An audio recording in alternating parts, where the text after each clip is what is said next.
Kalimantan Selatan, 2018. Sebut saja namanya Hatni. Saat itu, dia baru saja lulus sekolah menengah atas. Namun, karena orang tuanya tidak punya biaya, akhirnya Hatni memutuskan untuk tidak melanjutkan pendidikannya ke bangku kuliah. Kemudian, ia memilih untuk mencari pekerjaan. Apapun pekerjaannya nanti, Hatni berharap ia bisa membantu perekonomian keluarganya. Tapi, sudah hampir 1 bulan ia melamar kerja sana-sini. Tidak ada juga yang mau menerimanya.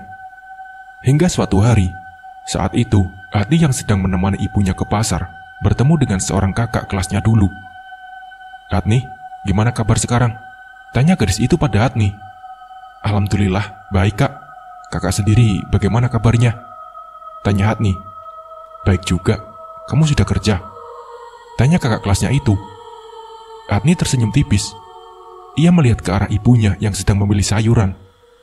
Belum kak, sudah sebulan aku cari kerja ke sana kemari, tapi belum ada hasil." "Oh, di tempat kerjaku sedang mencari karyawan baru. Kamu mau nggak?" tanyanya. "Iya kak, aku mau," jawab Hatni cepat. "Tapi kerja di warung makan, tidak apa-apa?" tanya kakak kelasnya itu.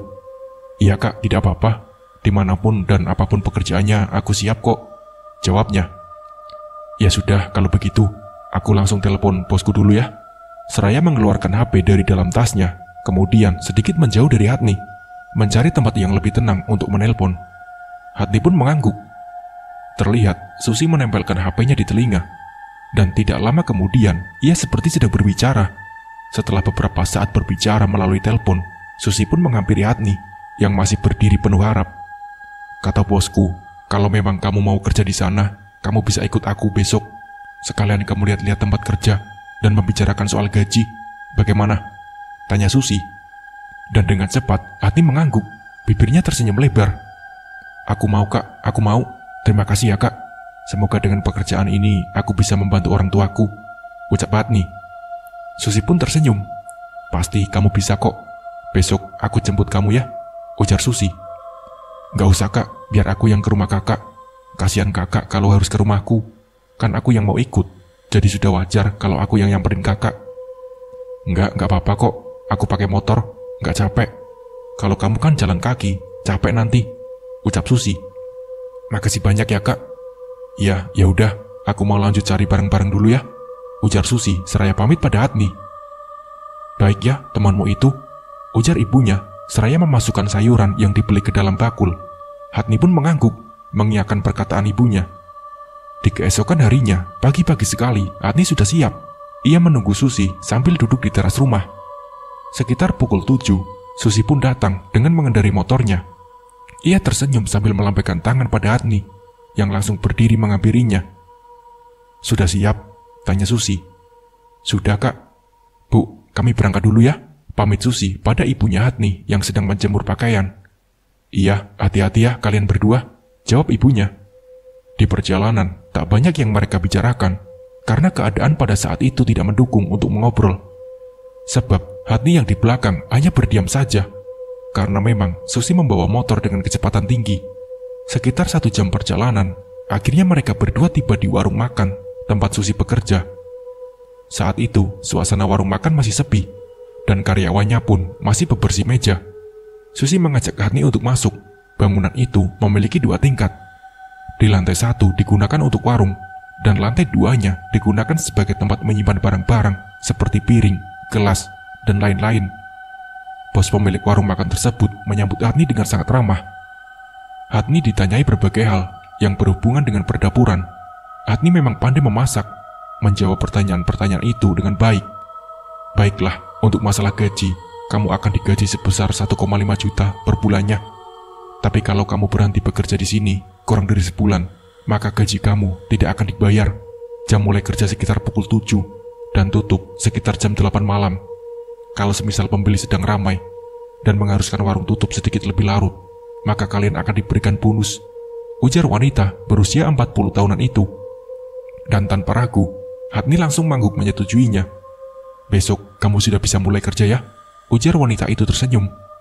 "Iya bu, terima kasih bu," ucap Hatni. "Iya, sama-sama," jawabnya. Setelah berpamitan, Hatni pun diantar Susi untuk pulang. Sepanjang perjalanan, Hatni tak berhenti tersenyum, membayangkan reaksi orang tuanya. Sebahagia apakah orang tuanya saat ia memberitahu kabar gembira itu nanti? Hatni masuk ke dalam rumah, dengan bibir masih tersenyum cerah. Ia menghampiri ibunya yang sedang menampai beras di depan pintu dapur yang mengarah langsung keluar rumah. "Bu, Hatni diterima kerja, Bu. Dan besok Hatni sudah bisa mulai kerja.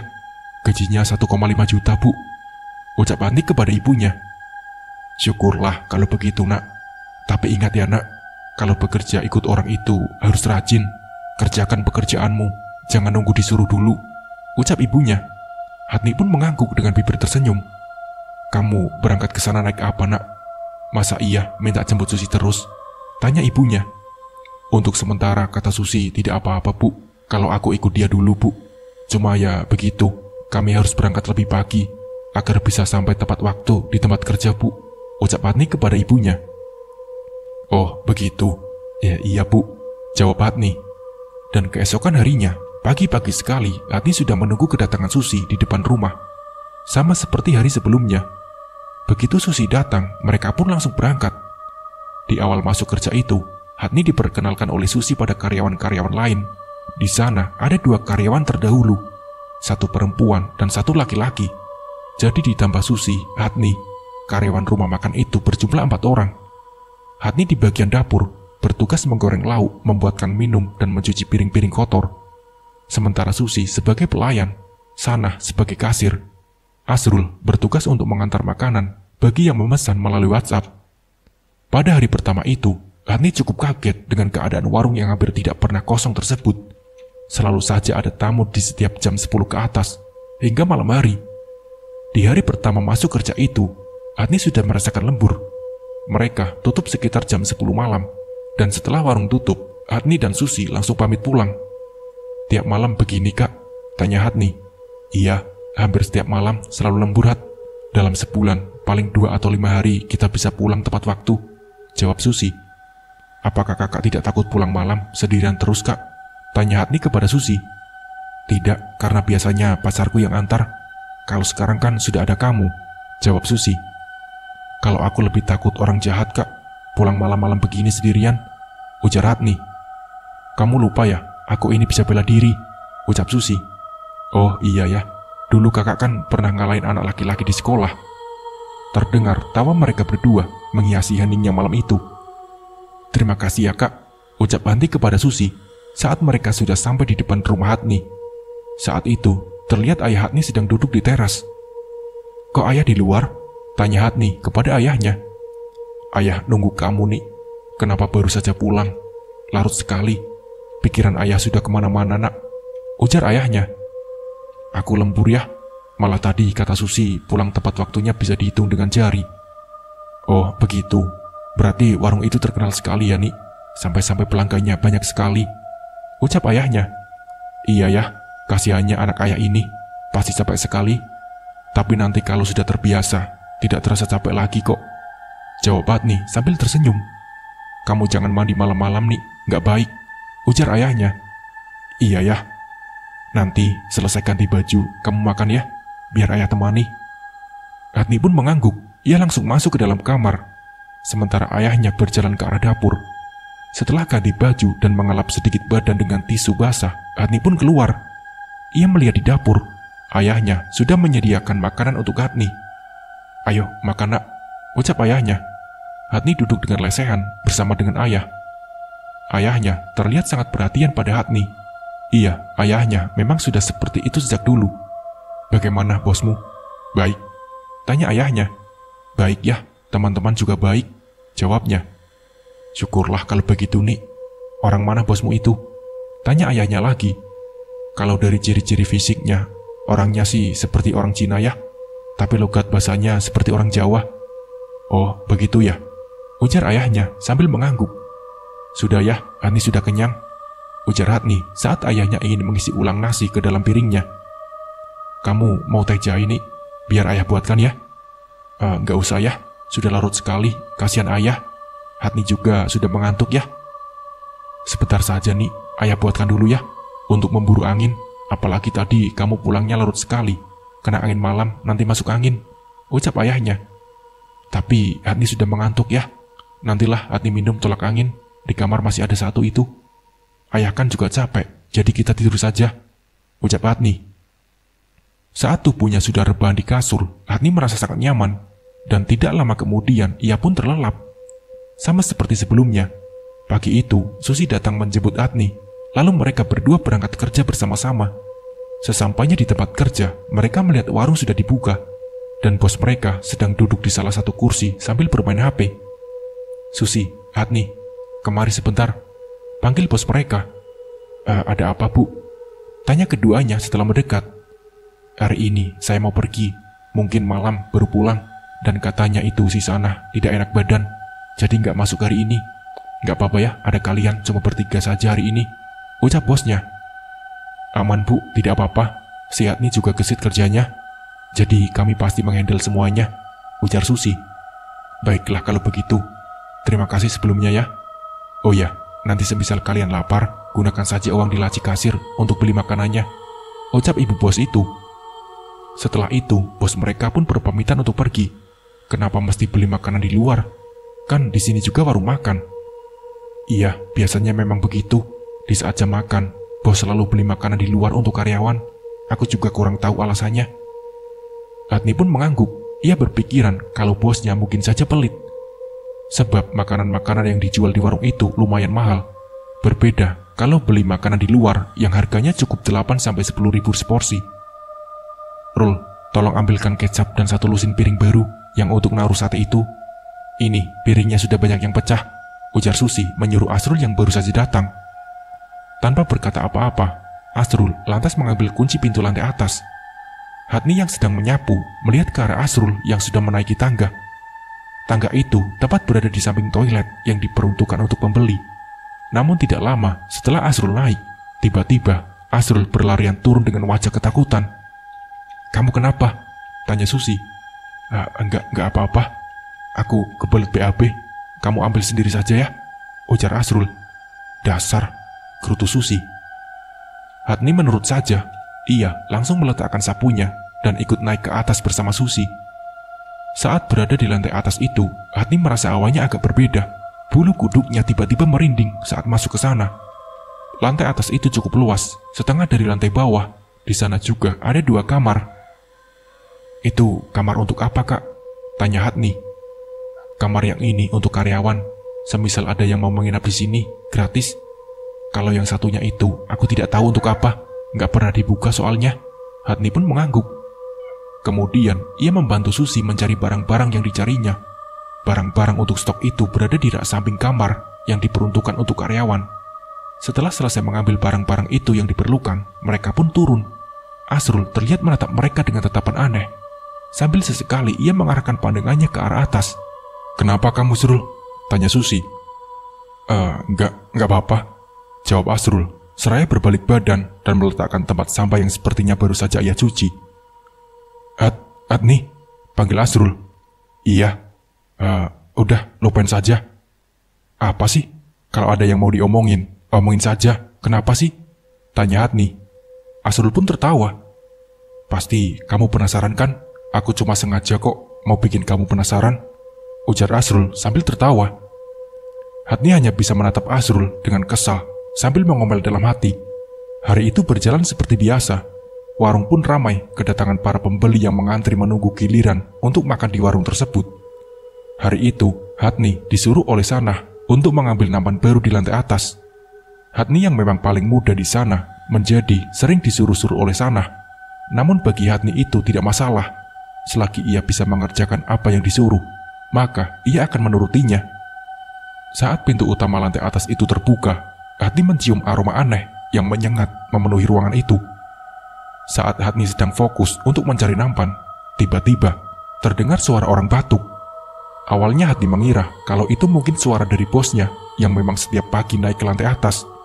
Namun saat kemudian Hatni terpaku saat ia menyadari kalau tadi pintu utama lantai atas dikunci dan ia sendiri yang membukanya. Seketika Hatni langsung menoleh ke belakang. Untungnya tidak ada siapa-siapa di sana. Hatni pun merasa lega, tapi hanya untuk sesaat.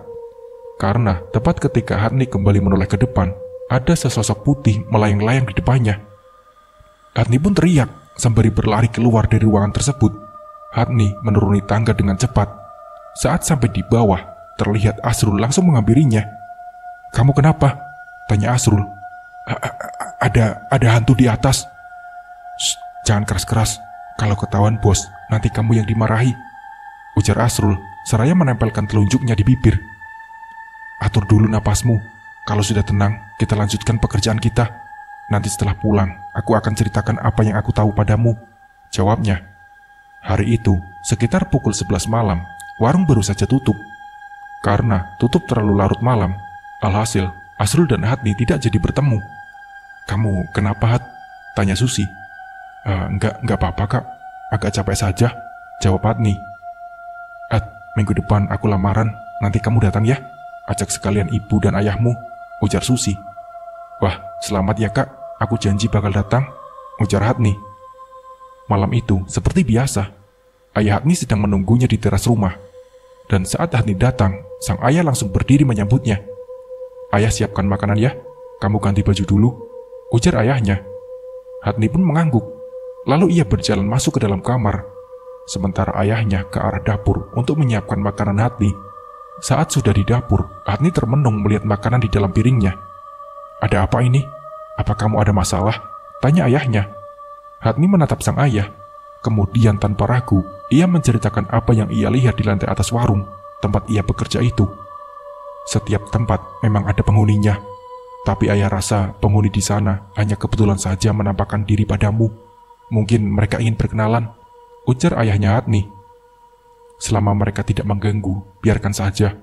Toh di dunia ini kita memang hidup berdampingan dengan mereka kan? Ayo makan dulu," lanjut ayahnya sembari menunjuk piring milik Hatni. Keesokan harinya, Hatni dijemput Susi seperti biasa. Mereka tiba di warung sedikit terlambat. Saat itu, Asrul sudah menyapu warung dan mengelap meja. Sementara bos mereka tidak terlihat di sana. Mungkin si bos sedang berada di lantai atas, karena memang seperti itu biasanya. Hari itu berjalan seperti biasa, dan di malam harinya pembeli masih banyak berdatangan. Hatni masih asik dengan penggorengannya. Sementara Susi juga terlihat sibuk mengantar makanan dan membersihkan meja yang baru ditinggalkan oleh pembeli. Dan tiba-tiba, saat mereka sedang sibuk dengan pekerjaannya masing-masing, terdengar suara seorang anak kecil. Mungkin saat itu usianya sekitar 5 tahunan. Ia berteriak dan menunjuk ke samping ibunya sambil terus mengulang-ulang kata-kata yang sama. Pocong! Ada pocong, Bu!" teriaknya. Otomatis, orang-orang yang sama-sama sedang makan di warung itu langsung menoleh. Mungkin sebagian merasa risih dan terganggu dengan teriakan histeris dari anak tersebut.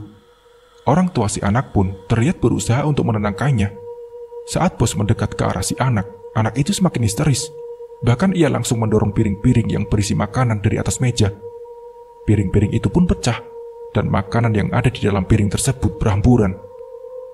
"Pocong, itu pocong! Jahat! Kamu pulang! Aku mau pulang!"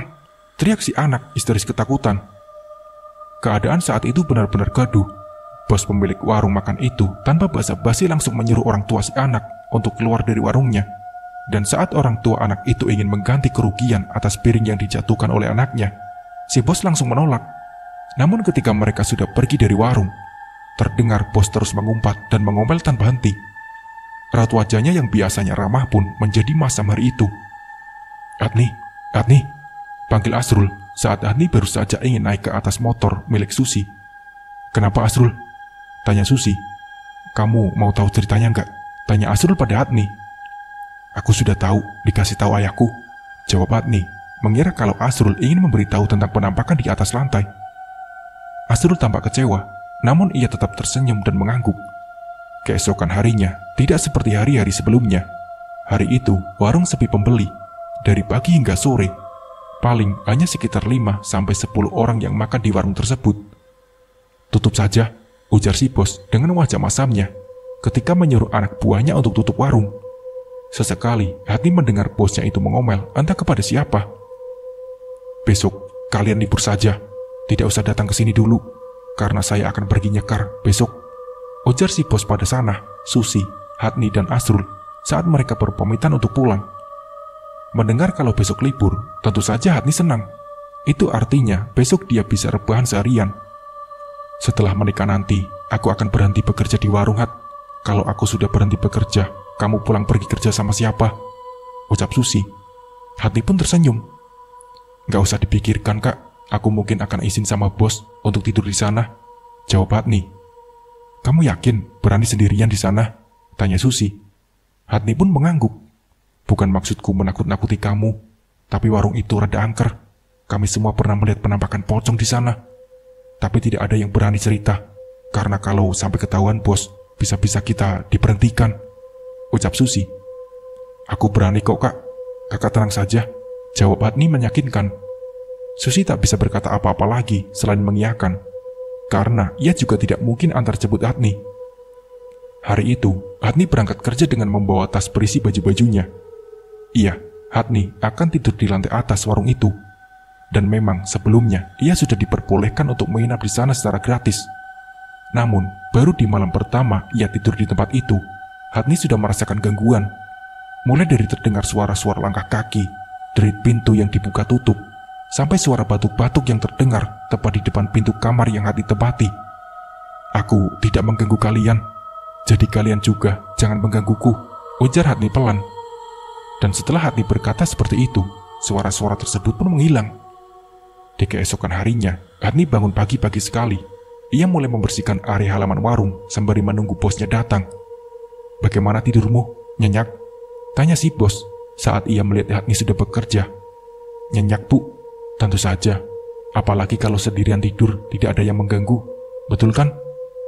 Iya, Bu, betul. Jawab Hatni. Hari itu, warung ramai sekali.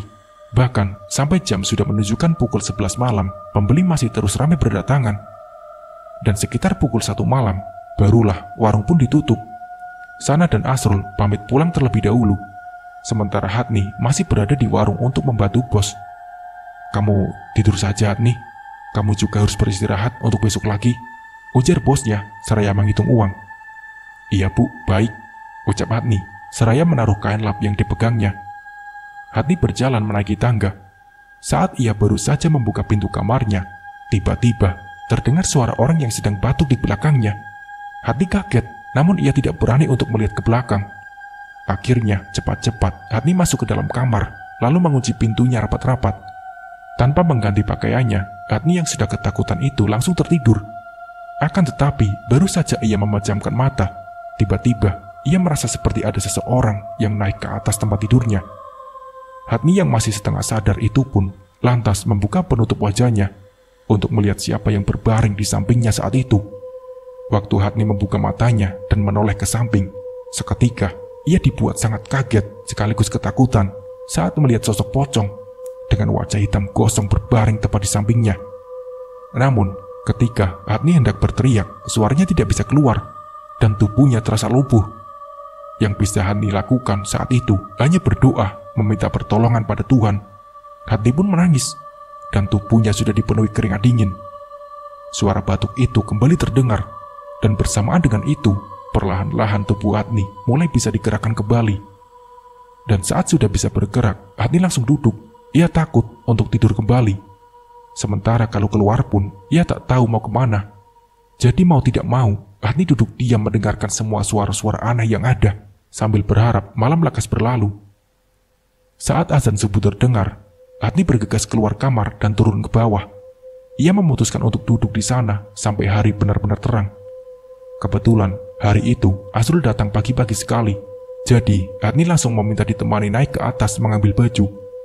Awalnya Asrul hendak menolak karena takut nanti ketahuan bos dan mereka malah akan dituduh berbuat macam-macam di sana.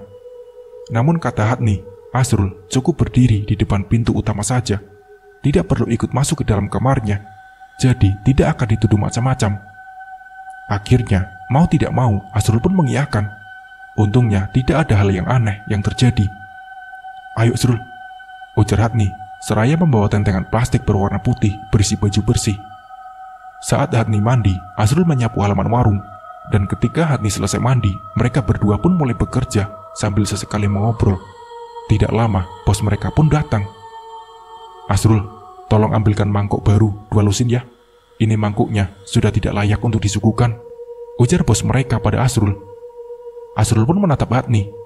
Aku temani yuk Asrul, kebetulan aku juga mau ambil barangku di atas, ujar Hatni yang paham dengan maksud tatapan Asrul. Dan ketika itu, terdengar suara pintu kamar Hatni terbuka. Padahal tidak ada siapa-siapa di sana selain mereka berdua. Hatni dan Asrul saling bertatapan. "Kamu berani sekali ya, Ni," ujar Asrul cepat-cepat mengambil mangkuk yang dipinta bosnya tadi. "Aku terpaksa, Surul. Susi kan sudah berhenti, mau nikah dia. Sementara selama ini aku ikut nebeng sama dia kan. Kalau dia tidak ada, aku tidak ada kendaraan untuk pulang pergi. Jurusan ke desaku tidak sampai malam," ucap Hatni. Asrul pun mengangguk. Lalu cepat-cepat keduanya keluar dari ruangan tersebut sambil membawa mangkuk baru yang masih terbungkus plastik.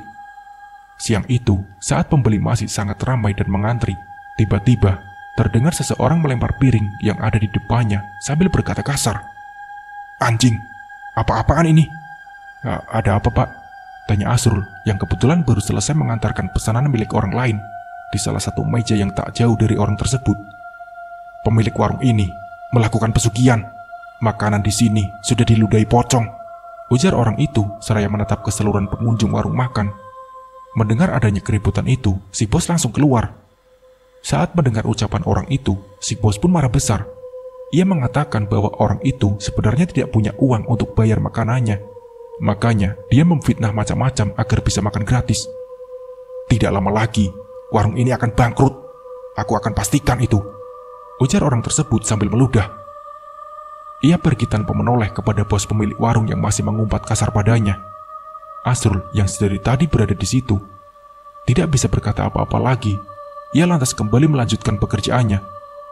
Namun sepertinya beberapa pengunjung warung ada yang merasa kurang nyaman dengan perkelahian tadi, sehingga memutuskan untuk pergi, padahal makanannya masih belum tersentuh. Setelah kejadian di malam sebelumnya, Hatni sangat ketakutan ketika akan naik ke lantai atas. Ia sampai lama sekali duduk-duduk di tangga sambil terus mempertimbangkan untuk tidur di atas atau tidak. Namun, ia juga tidak mungkin tidur di tangga seperti itu. Yang ada, ia malah masuk angin. Aku harus bagaimana? Masa aku harus naik? Kalau kejadian kemarin terulang lagi, bagaimana?" gumam Hatni. Akhirnya, dengan penuh pertimbangan, Hatni memutuskan untuk naik ke lantai atas. "Manusia lebih menakutkan daripada hantu," ucapnya berulang-ulang kali sambil menaiki satu persatu anak tangga. Namun baru saja Hatni hendak membuka pintu, tiba-tiba terdengar suara batuk dari arah sampingnya. Dan dari ujung matanya, Hatni melihat ada sesuatu berwarna putih bergerak-gerak di sampingnya. Hatni pun terdiam, air matanya langsung bercucuran.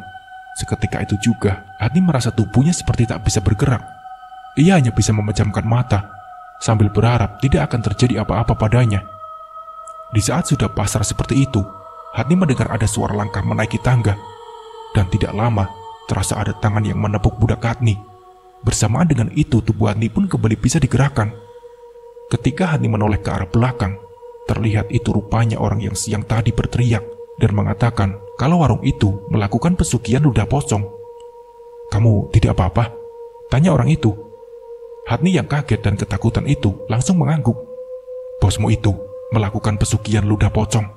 Setiap makanan yang disuguhkan kepada pembeli terlebih dulu diludahi oleh pocong tersebut.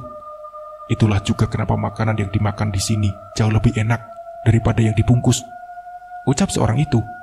Hatni pun terdiam. Ia tidak tahu harus berkata apa, karena Hatni sendiri tidak tahu apa-apa.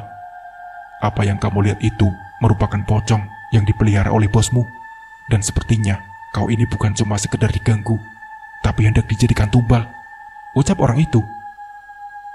Tapi teman-teman saya juga pernah melihat penampakan pocong di sini. Bukan cuma saya sendiri kok," ucap Hatni. "Iya, memang. Tapi yang kamu alami berbeda dengan mereka. Kuserahkan sebaiknya kau berhenti bekerja di sini, karena akan aku pastikan warung ini akan bangkrut dalam waktu dekat," ujar orang itu. "Maaf Pak, tapi cuma ini pekerjaan yang saya punya. Saya juga harus membantu orang tua saya, makanya saya bertahan di sini. Kalau kamu mau, saya punya toko baju di pasar. Kamu bisa kerjakan di sana," ucapnya. Hatni pun terdiam. Kenapa orang asing ini tiba-tiba menawarinya pekerjaan? Apa jangan-jangan yang dikatakan bosnya tentang orang itu benar? Hatni punya pemikiran kalau orang itu mungkin saja ingin menipunya. Namun meski begitu, ia tetap sopan, karena kalau salah ucap bisa saja orang itu jadi marah. dan melakukan hal buruk padanya. "Saya pikir-pikir dulu, Pak," ujar Hatni. "Boleh saya masuk ke dalam?" tanya orang itu tiba-tiba. Maaf Pak, saya tidak berani memperbolehkan orang asing masuk ke dalam," ujar Hatni. "Ya sudah, kalau begitu saya permisi ya. Sebaiknya malam ini kamu tidak tidur di sini, karena peliharaan bosmu itu bukan cuma pocong. Dan terserah kamu mau percaya atau tidak, tapi kamu itu sudah terikat menjadi tumbal untuk mereka," ucapnya. Saat orang itu menuruni tangga, Hatni juga ikut turun. Hampir 1 jam, Hatni duduk di pinggir jalan itu sambil menahan rasa kantuknya. Tiba-tiba, ada sebuah sepeda motor yang berhenti di depannya. "Mau nyari ojek kah?" tanya orang itu. Hatni menggeleng. "Saya tidak punya uang, Pak.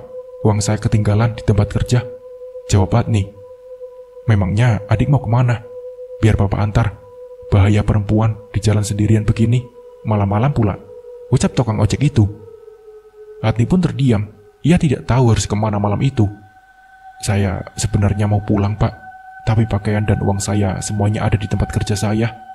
Saya takut ke sana lagi, Pak." "Loh, emangnya kenapa? Apa bos kamu menahan barang-barang kamu?